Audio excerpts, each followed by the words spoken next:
just think about this. Think about how you did on the algebraic proofs, because algebraic proofs are on your pretest. This is something you learned last year. Maybe you'll enjoy this again if you have strongly hated geometry so far, because it's a little bit more algebra here. Not that it's going to stay this way, but at least it gives you a little bit of breath of fresh air from the geometry for some of you. So let's first talk about name each of the properties. So if the same thing equals the same thing, it's called the reflexive property, because it's like a reflection because you're seeing the same thing. So this is the reflexive property.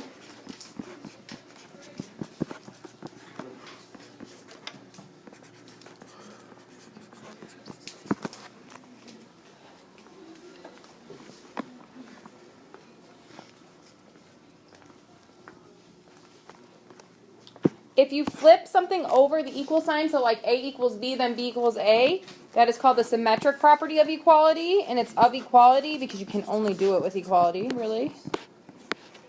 So if you guys remember from last year, POE, so POE stands for property of equality.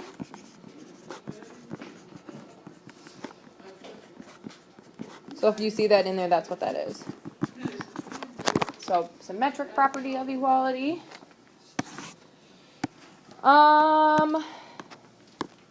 If A equals B and B equals C, then A equals C. This looks like the law of syllogisms, right? They have the middle pieces together. In proofs, we call that the transitive property. So it looks a lot like the law of syllogisms we just learned.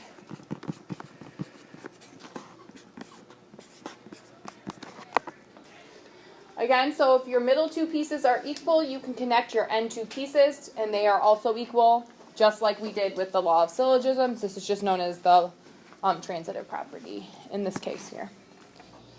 If A equals B, then A plus C equals B plus C. So this is the addition property of equality because you're adding the same thing to both sides. So when you add the same thing to both sides, it is the addition property of equality.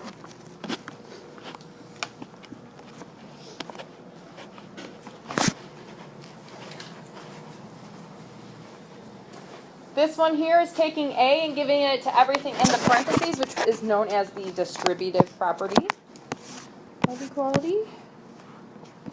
So distributive property is fine.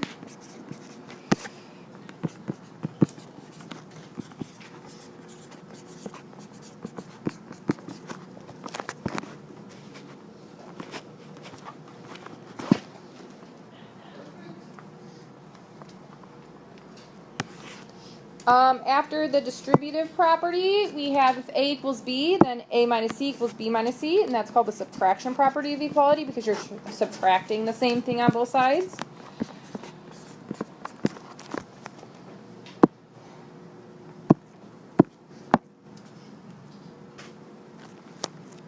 So what would the next one be? Who can tell me what the next one would be then? What do we call it though? It's not dividing, it's called the division property of equality. You're dividing by the same thing on both sides. How about that next one? If A equals B, then AC equals BC. Yes, Brandon? Yeah, because you're multiplying by the same thing on both sides.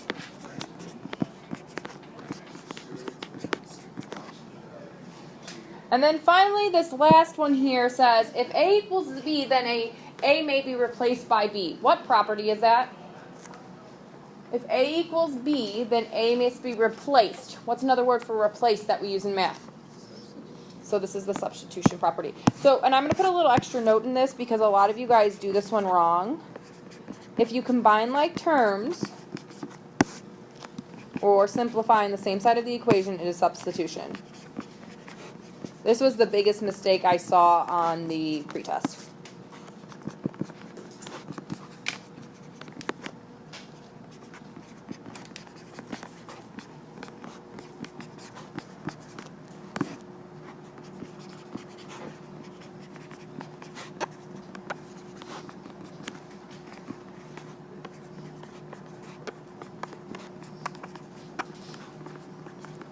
So do not use the words combine like terms or simplify in the proof. That is not a property that you can use. So go ahead and get that stuff written down as I head up. And then when you're ready, we'll do some examples real quick. let you guys practice for a little bit, and then we'll go from there.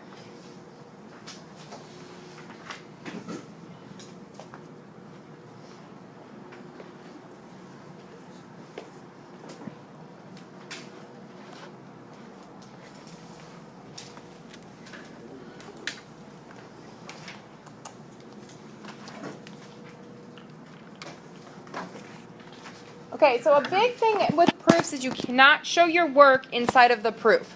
So I always told my Algebra 1 students, and still tell them this, even though they don't do it because it's more work, to work out the problem without the proof first. So that's what we're going to do first. We're just going to work out this problem without the proof first. So when we go to put this in, you don't have to show work. But there are two ways of doing proofs. You can do proofs with work or without work, just so you guys are aware.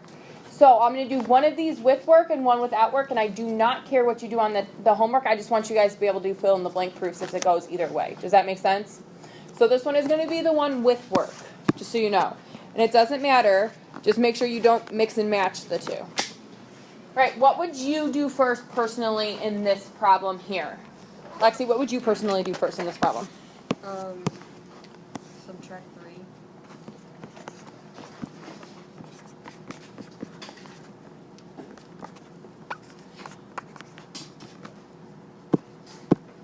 After you do that, Madison, what would you do?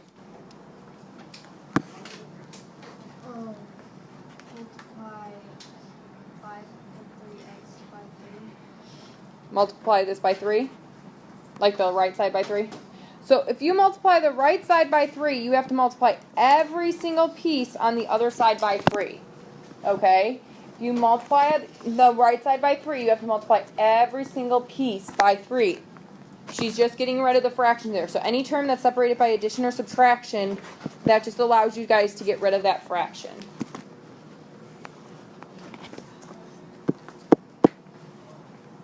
It's fine to do it as long as you're doing it correctly. So every term needs that multiplication. Hannah, from there, what would you do? Subtract this one. So I get 9 equals negative x. Cole, what would you do last? You would divide By what? So let's go through this proof. And we're going to put the work in this proof. The next one we won't put the work in the proof, so you guys can see both ways. I don't care what you guys do though. So you always start down by writing your given information. Who remembers what the reason is for writing down your given information? Bryce? Just given. Okay, so we're going to start doing proofs on Monday with segment addition and angle addition next week. And you're still going to write down the given information first using the reason given. That's always the first thing in a proof. Doesn't matter if it's algebraic or geometric, which is what we're going to be getting into next week.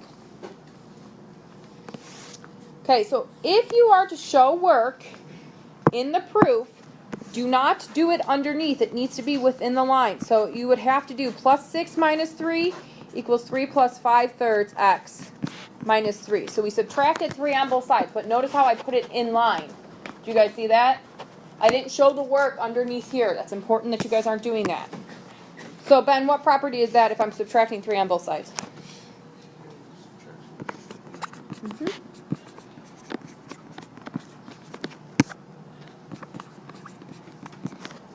And that turned into 2x plus 3 equals 5/3 x. What is my reason for being able to do that? Who remembers that? Melinda, go ahead. Substitution. It is substitution. Very good. So you're replacing something that is the same with something else that is exactly the same. So 6 minus 3 is the same thing as 3, so you're replacing it, which is substitution. 3 minus 3 is 0, so you're replacing it with 0. That is substitution. Do not put combined like terms or simplify. Okay. I am color coding it for a reason if you haven't noticed. Then we multiplied everything by 3.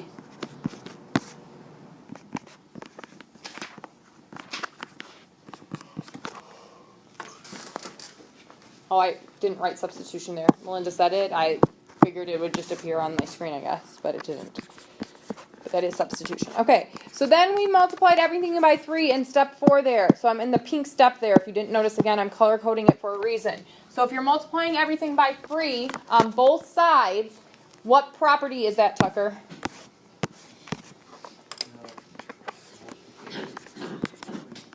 Good.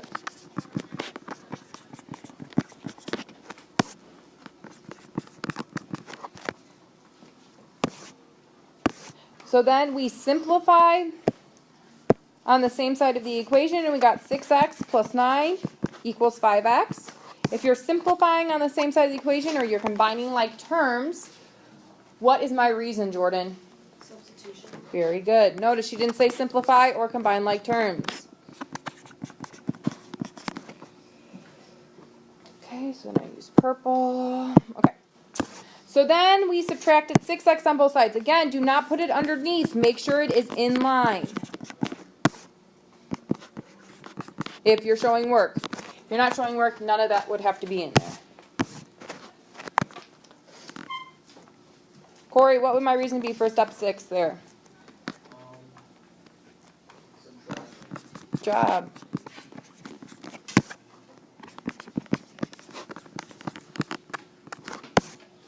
And then we simplify on the same side of the equation and get 9 equals negative x. Landon, what is your reason there? Why do I get 9 equals negative x?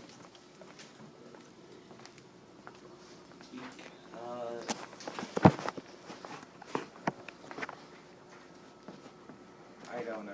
So look above here. So when we subtracted 3 on both sides and we got 3 and 0 here, we used Substitution. when we went from here to here, when we simplified, we used. Substitution. So we're just simplifying, so we use. Substitution. Yeah, because 6x minus 6x is the same thing as 0, so we replace that with 0. 5x minus 6x is negative x, so we're just replacing something that is the same, which is known as substitution.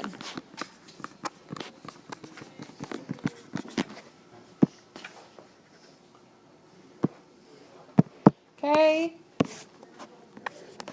Then I do dividing by negative 1 in that line. So I get what property there? Cameron, what property is that on Nate? Yes. Good. Which becomes negative 9 equals x, which is just substitution again. Except we're not done with the problem. Why aren't we done with the problem?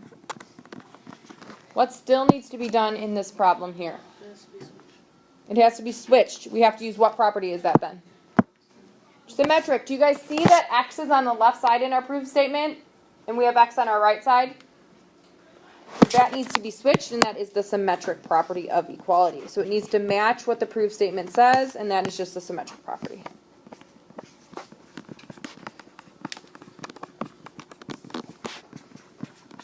Okay, look at that one and see if there's any questions for me, and we're going to do no work in the next one. Yes? Did I do something wrong? That just says 9. Because mine says negative 9. It must have been fixed after we printed it.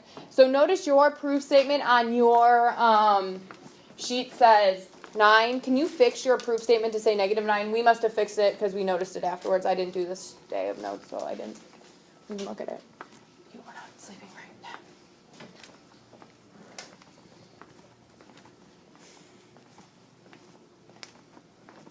Notice too, I numbered my steps on both sides, so make sure you're numbering steps on both sides so I know which reason goes with which statement.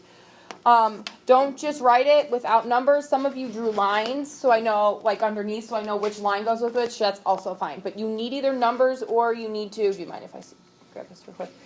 Or you need to draw lines like that, okay? Or else I have no clue if you guys start going slanty which one goes with which. Okay, so again, we're going to do this one first. Up here, we're going to solve it first, and this time we're going to do it without work in the proof. We'll do work up here, but we'll do it without work in our proof. So, Paige, what would you do first in this one?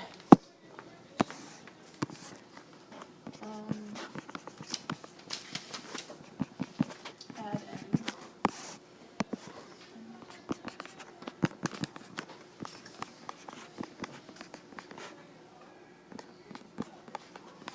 You guys all have fraction buttons on your calculators. That ABC button makes it a fraction.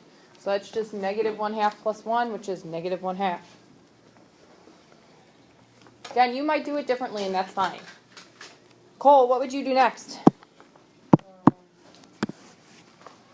You would times it by 1/2, You wouldn't times it by 1/2, you would times it by -1/2, just the denominator. -2. Yeah, if you want to get rid of the fraction, you can just multiply it by -2. Tucker, did I do something wrong? Wouldn't it be -1/2 and then plus 1 in, so it would be +1/2? Oh, it is. Thank you. So it's +1. I think I had my sign switched in my head. So yes, it's 1 minus 1/2, so that is a +1/2. Thank you, Tucker. You said multiply by a +2, so we're going to multiply everything by +2 to get rid of the fraction. Not necessary to do, but you can do it that way. So that's 7 equals 8 plus n. Thank you guys for telling me sooner than later, too. I appreciate it. Okay, Ben, what would you do now?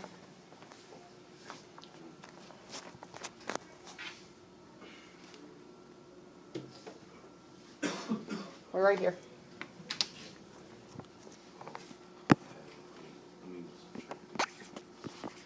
So -1 equals n.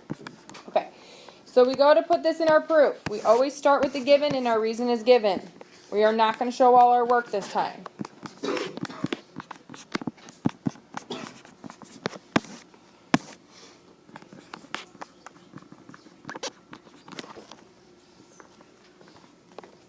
Okay, so what I'm going to do now is I'm going to go from this step directly to 7/2 equals 4 plus 1/2 n, skipping showing that addition on both sides.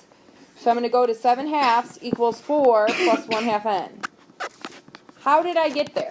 What did I do to get there? What did I do to get there? Look at our work. What did we do to get there? Brandon? Addition. We did. We added n to both sides, which is the addition property of equality. So that's the addition property of equality. What this does when you do it this way is it gets rid of that substitution step. Okay? It just gives you that one property. Again, I'm going to go directly to the next step. I'm not going to show that multiplication. I'm just going to go to 7 equals 8 plus n. What did I do to get there, though? How did I get there? What did we do? Melinda? Multiplication. Yeah, we multiplied everything by 2, which is the multiplication property of equality.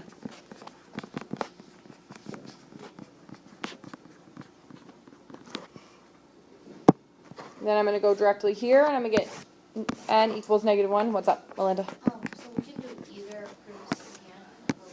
I prefer to do it without work, and I think that most of you guys do better when you do it without work. Yeah. The reason I did it that way is I think there's some fill-in-the-blank ones that you guys have to, like, actually know substitution and stuff, so I wanted you guys to see both. Okay, thank you. Yeah. So we did the subtraction property there.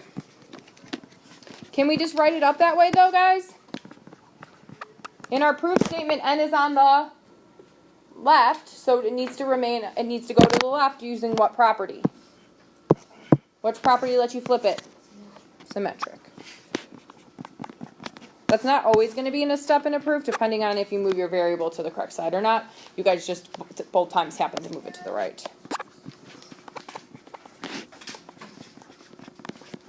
All right, that is that part of the note. So I'm going to give you guys a little bit of time. I got to figure out about how much time